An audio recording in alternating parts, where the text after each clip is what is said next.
asalaamu calaykum waraxmatullaahi wabarakaatu. halkan waa degmada jannal waxaa baynu ku soo bahayno arrimaha siyaasadda ee Soomaaliya. maantana daawadayaal waxaynu waraysi ka qaadi doonaa haddii alla idmo afhayeenka ummadda Soomaaliyeed. afhayeenka xagee ku sugan tahay hadda? maxaa ka jira gudaha deegaanka Caabud Waaq? afhayeenka gudaha deegaanka ayaa maalmahan doorashadeeda ayaa ka jirtay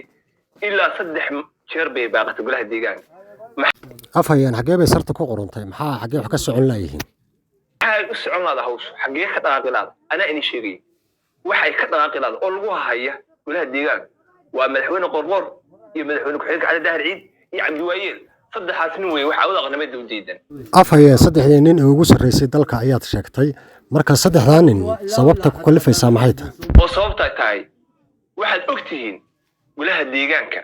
dadka 4.5 ama waxa dadka waxa loo sameeyaa markii la dooranayo ehel iyo qabiil baa lagu soo xulaa. gudaha deegaanka sharci ahaan waa 20 ha ahaatee waxay ka dhigeen 23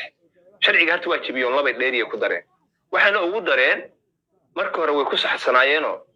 gaalkacyo iyo Caabud Waaq dadka joog way isleeyihiin population-ka xagga Caabud Waaq dabqiye iyo waaweyn waxaas israahan maahan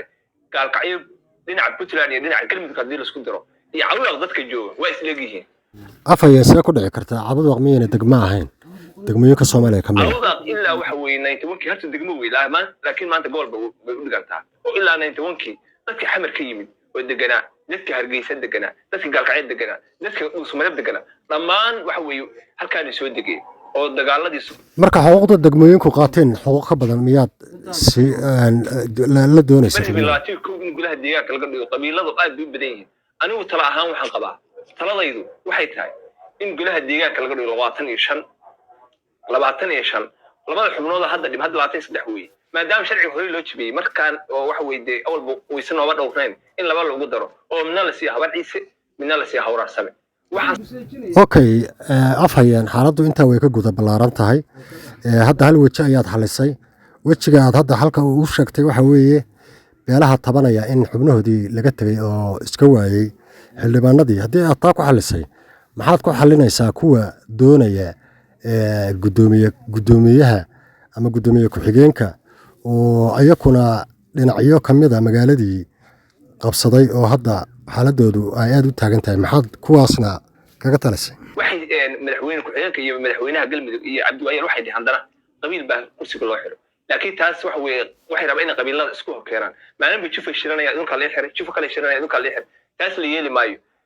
bal iska daa dadka hadii waxa weeye ay kursiga gudoomiye ku-xigeenka ay isku maartay jeclaysteen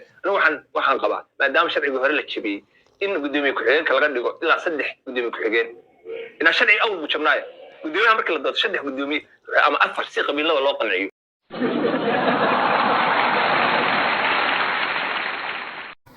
waa gartay afhayeen arrin lagu qoslo ayaad keentay hadda ka hor ma dhacday sidan oo maamul hawshaas ku dhaqmay ma jiraa mise waa mid ugubaho adigu aad bilaabayso 4 gudoomiye ku-xigeen oo hal nin wada hoos tagaya bal arrinkaas sida maamulka Jubbaland wuxuu ku dhisan yahay waa taqaan Axmed wuxuu awal waagi la asaasay 4 madaxweyne ku-xigeen baa waxa weeye Axmedo asaas ka bacdi wuxuu hadda waxa weeye in si aadan iyo waxa weeye luga dheer baa madaxweyne ku-xigeen waxay yihiin madaxweynayaal ku-xigeen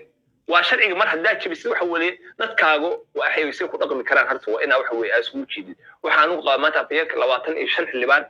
iyo 3 gudoomiye ku-xigeen in loo waxa weeye wasaaradda ay ku darto arrintaas waad maqlaysaan afhayeenka ummadda Soomaaliyeed tala fiican oo wanaagsan oo aad iyo aad macquul ah ayuu sheegay 25 xildhibaan iyo 4 gudoomiye ku-xigeen taladaas qaata reer Caabud dantiina ayaa ku jirta nabadiina ku jirta nabadda wax ka qaalisan oo la ilaashadana ma jirto afhayeenka ummadda Soomaaliyeedna si fiican ayuu inuu faahfaahiyay xaalku watana ugu maaha waa xaal hore u soo dhacay innaguna haddaan nahay bahda saxaafadda waynu ku raacsanahay daawadayaal tan iyo intaynu waraysigan midna hawada dib ugu kulmi doono waxaanu idinkaga tegaynaa sidaa iyo nabadgelyo.